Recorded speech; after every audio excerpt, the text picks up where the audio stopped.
Assalamualaikum warahmatullahi wabarakatuh. Bismillahirrahmanirrahim. Tabarakalladzi nazzala al-furqana ala 'abdihi liyakuna lil 'alamin nadhira. Allahumma shalli wa sallim ala sayyidina Maulana Muhammadin wa ala alihi wa sahbihi asma'in nama ba'du. Yang sangat kula hormati keluarga besar Raden Asnawi sedanten mawon, mulai Gus Hafid bin Ni'am bin Zuhri bin Raden Asnawi sedanten keluarga santri. Niki kudanan nggih niati dudusan nonton mawon. Terus riyen wonten cerita udan niku rahmat. Jadi nak sampean melayu saking udan berarti melayu saking napa? Rahmat. Terus niki terus cara berpikir niku udan niku rahmat, terus termasuk tobat sing sah niku dawuh Imam Ghazali kon adus nganggo banyu udan sing ceblok langsung, mergo nak liwat kenteng kadang kentenge iku hasil sumbangan proposal. Terus mpun sing langsung mawon, sing liwat plastik mpun mboten mandi niku. Mboten mandi niku sing niku mau sama niku. Terus dulu di antara syarat tobat niku dawuh Imam Ghazali niku adus udan sing perawan, maksudnya sing asli ceblok saking pundi langit niku langsung sampeyan nombe. Nak tepak nggih tobat, nak mboten tepak nggih lara niku. Mergi asli. Terus kula matur nuwun sanget jenengan hormat teng Raden Asnawi. Beliau sekarang generasi keempat ya, wonten sing generasi ketiga. Nasab kula kepanggih Raden Asnawi teng Asnawi sepuh. Terus Mbah Raden Asnawi gadah bah namine Abdullah Husnen, terus Ibu Ayu Sofiah niku binti Asnawi sepuh. Kula buyut kula kandung damaran niku Hafsah binti Maksum bin Soleh bin Asnawi sepuh.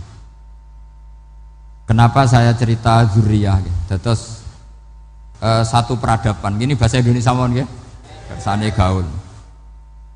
Satu peradaban itu yang bisa bangun itu zuriyah itu komunitas gen.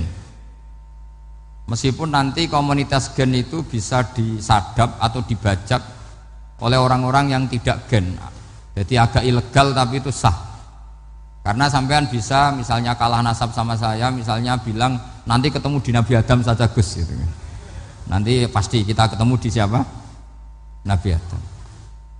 Terus kedua, kekalahan nasab itu udah abadi, karena nanti setelah jenengan ditanya di kuburan, bapak kamu siapa? Itu disuruh jawab Nabi siapa? Ibrahim.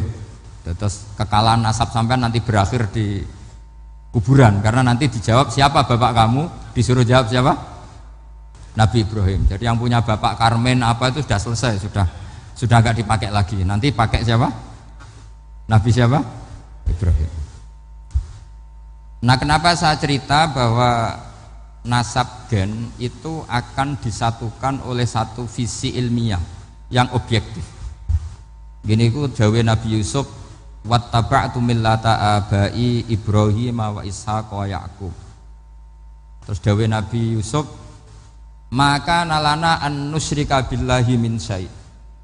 Jadi saya ngikuti leluhur saya. Ini dengerin ya. Saya ngikuti leluhur saya, yaitu Nabi Yakub bin Ishak bin Ibrahim. Leluhur saya itu siapa? Maka nalana an nusyrika billahi min syai', yaitu keluarga besar yang tidak pernah melakukan kemusyrikan. Ya, keluarga besar kami punya tradisi tidak pernah melakukan kemusyrikan, dan bahkan itu dibahasakan tidak mungkin kita ini melakukan kemusyrikan. Maka nalana itu kira-kira kalau bahasa Indonesia itu kita ini tidak mungkin melakukan kemusyrikan. Nah, kenapa demikian? Itu berangkat dari logika yang permanen, disebut yusabbitu Allahu alladziina aamanu bil qouli tsabiti fil hayatid dunya wa fil akhir. Logika permanen itu begini, misalnya kita ini kan hidup dari bapak dari ibu terus sampai Nabi Adam. Kemudian setelah Nabi Adam ini berakhir, berakhir. Kemudian kita mau tidak mau berpikir Nabi Adam itu siapa? Terus diterangkan ternyata Nabi Adam itu satu makhluk hidup yang mulanya dari tanah, lewat wahyu Allah, lewat titah Allah kun, kemudian jadi manusia yang bernama Adam. Sebelum Adam ada bumi, ada langit, ada cakrawala, macam-macam. Kemudian itu kita rumuskan lagi, asal usulnya adalah tidak ada, adamiyun makhdun. Akhirnya kita tahu bahwa alam raya ini diwujudkan setelah dari tidak ada. Nah tentu terus kita berpikir, dari tidak ada menjadi ada itu pasti penyebabnya adalah sesuatu yang ada.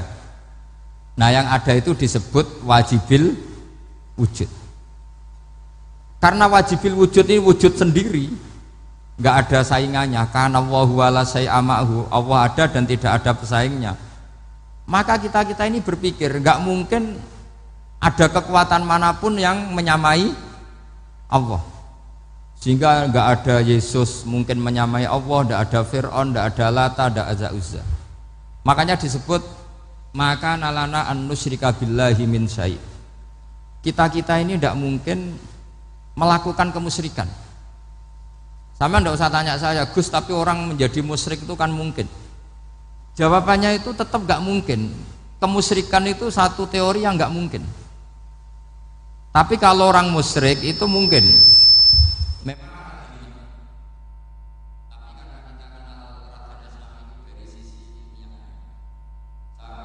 Kitab beliau, mungkin saya termasuk pernah cucu yang membawa kitab beliau banyak ke Korea. Saya itu beli pesolatan tuh bukan 1-2 sampai 2 kerdus 3 kerdus. Itu mulai dulu, mulai saya ngiai sampai sekarang tak bawa ke Sragen, ke Solo 3, termasuk tak bawa ke Korea. Jadi mungkin ya ini GR saya ngaji di sini itu barokahnya jualan pesolatan. Tapi bukan jualan yang cari laba enggak, karena tak gratiskan, tapi itu dagang akhirat lah kira-kira gitu. Jadi kalau saya masuk neraka kita era pantas, bakul pesolatan kok masuk neraka gitu, kayak itu gak pantas itu.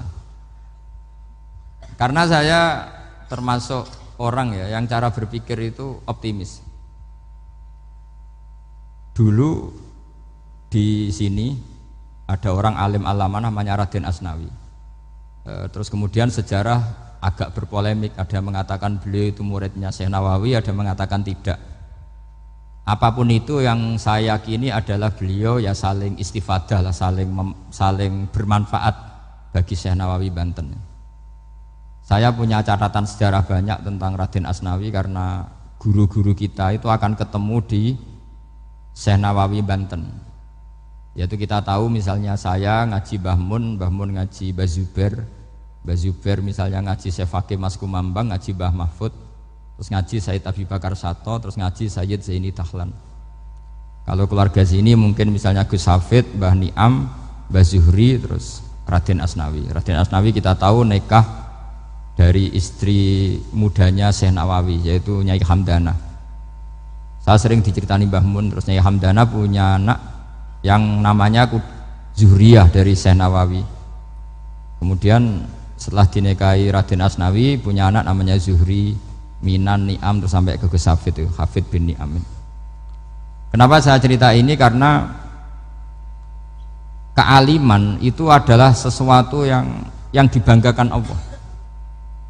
Imam Amudi itu ulama ahli matematika. Jadi ada ulama itu ahli matematika. Dia nggak pernah ngajarkan pesolatan, zakat, sholat, tapi dia ngajar matematika. Kemudian dari matematika itu beliau menjadi ahli tauhid. Sehingga nanti Mungkar Nakir itu nggak akan tanya dia marabbuka wa manabuka, karena dia punya rencana. Yang ngajar tauhid itu saya, kata. Jadi kalau dia akan mengatakan marabbuka, pangeran kamu itu siapa? Malaikat malah dilawan. Kamu pernah ngajar tauhid? Saya ini guru tauhid. Singkat cerita, saking keramatnya Imam Amudi, kata Allah, ya Amudi, presentasikan ilmu tauhid yang lewat jalur matematika ke semua malaikat saya. Semua malaikat saya tahu cara berpikir matematis.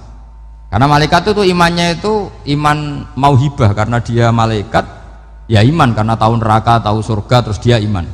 Kalau kita ndak, kita iman tuh pakai logika, jadi lebih keren. Loh betul.